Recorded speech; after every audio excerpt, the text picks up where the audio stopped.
Gagawa naman tayo ngayon ng simpleng recipe lang pero napakasarap. Hindi rin natin kailangan ng machine dito, basta meron ka lang mixing bowl, spatula at saka wire whisk, kayang-kaya mo na itong gawin. Masarap itong pang merienda at pwedeng-pwede na natin ito ipangbenta, kaya wag na nating patatagalin yan. Tara, umpisahan na natin. Meron ako ditong dalawang medium size na saging na hinog na, kaya imbis na itapon, gagawin na lang natin itong napakasarap, napaka-moist na banana bars. Dito sa ating mixing bowl, ilagay na natin yung ating melted butter. Sunod yung ating brown sugar, white sugar, then i-mix lang natin ito hanggang sa mag-well combine lang sila.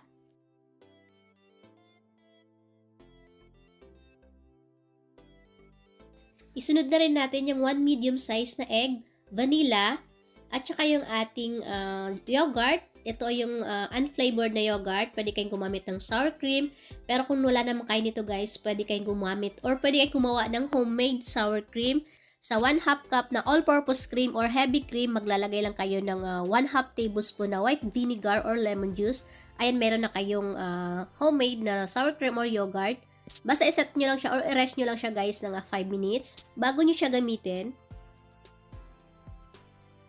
Minix ko lang yung ating liquid ingredients ng 30 seconds. Then ilagay na natin yung ating mga dry ingredients, yung ating all-purpose flour, baking soda at saka yung ating salt. Pagkatapos nating ilagay yung ating mga dry ingredients, i-mix lang natin ito gamit ang ating wire whisk. Then continue lang yung pag-mix natin hanggang sa wala na tayong nakikita ang mga dry flour dito sa ating mixing bowl. Isunod na nating ilagay yung ating mashed banana. Ayan, sinukat ko lang siya guys. Bali 1/2 cup plus 1 tablespoon ito dun sa dalawang saging na minash natin kanina. Hinuhuli ko pala paglagay yung ating mashed banana kasi masyado siyang maliquid guys.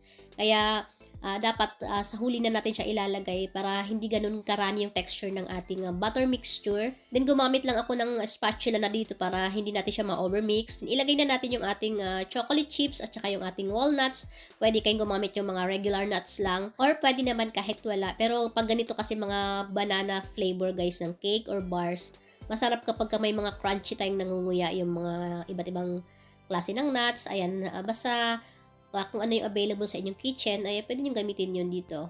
Then, doon pala sa ating chocolate chips at saka yung sa walnuts natin, naglagay ako doon ng 1 teaspoon ng flour para kapag i-bake natin siya guys, hindi siya pupunta sa ilalim ng lahat. At remind ko lang din, huwag nating i-overmix yung ating mixture para hindi magiging gummy yung texture ng ating bars. Then, meron ako ditong 7x7 na square pan. Nilagay ko lang ito ng konting butter at saka naglagay ako ng baking paper. Ilagay na natin yung ating butter mixture ngayon. Pwede kayong gumamit ng 8x8 na square pan pero parang medyo masyadong manipis yung inyong bars doon kapag yun ang gamitin nyo. Itong 7x7, sakto lang yung kapal ng ating bars dito. Then dito sa top, naglagay pa ako dito ng chocolate chips at saka ng nuts. Ito naman ay option na lang. Pwede kahit hindi na kayo maglagay dito. Then i-bake na natin ito ngayon sa ating naka-preheat na oven ng 170 degrees Celsius ng 35 to 40 minutes. Depende po sa ating oven. Basta after 35 minutes, check nyo ng toothpick yung inyong banana bars. Kapag meron pang sumasamang butter mixture, ibig sabihin hilaw pa yon, mag-add kayo ng another 5 minutes. Then ito na yung ating banana bars. Luto na siya. Ayan, ang ginawa ko dito guys, pinalamig ko muna ito dito saglit hanggang sa medyo mag-warm lang siya. Then tinakpan ko lang siya ng aluminum foil. Then nilagay ko lang sa chiller ng at least mga 40 minutes guys kasi kapag ganitong bars, mas maganda siya i-cut kapag chilled siya kagaya ng mga previous bars na ginawa natin. Or pwede nyo rin siyang i-chilled overnight. Mas maganda yung magiging texture ng ating bars nun, mas chewy siya. Ito medyo kulang pa siya sa chill guys, pero carry na to, pwede na natin siyang i-cut. Nakalimutan ko pala sabihin kanina guys, dapat doon sa pagka gumawa tayo ng homemade na sour cream or yogurt, ang gagamitin yung cream doon dapat yung may fat content or yung at least kapag heavy cream may 35% fat siya. Huwag kayong gumamit ng mga yung non-dairy na cream, halimbawa yung Everwhip. Mga non-dairy kasi yung type na yun guys, kaya kapag yun ang ginamit nyo, hindi magiging moist yung inyong bars kasi wala siyang fat. So kailangan dapat yung may fat content yung gagamitin nating cream dito.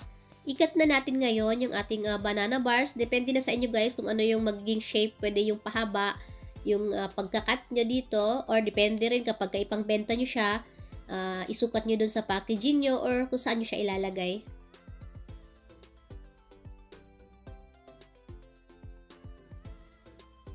Ayan, ipapakita ko lang sa inyo guys, yung texture niya sa loob nitong ating banana bars. Kitang-kita nyo naman kung gaano ka-moist.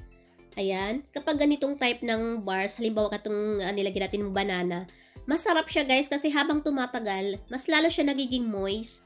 Hindi siya tumitigas kahit ilagay natin siya sa ref. Napaka-moist pa rin niya at napakasarap, napakalambot niya. Pwede natin siyang ilagay lang dito sa table natin.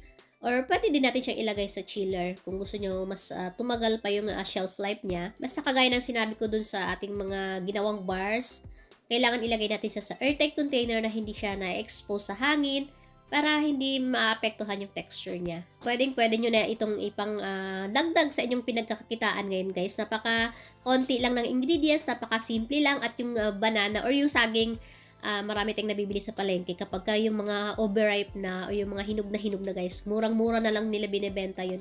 Karamihan dyan, yung tumpok-tumpok na yung binibenta nila guys para maubos lang.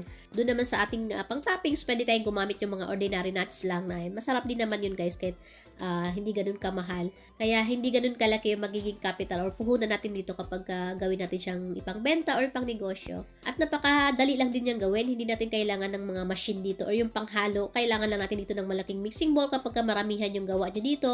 Then wire whisk at spatula.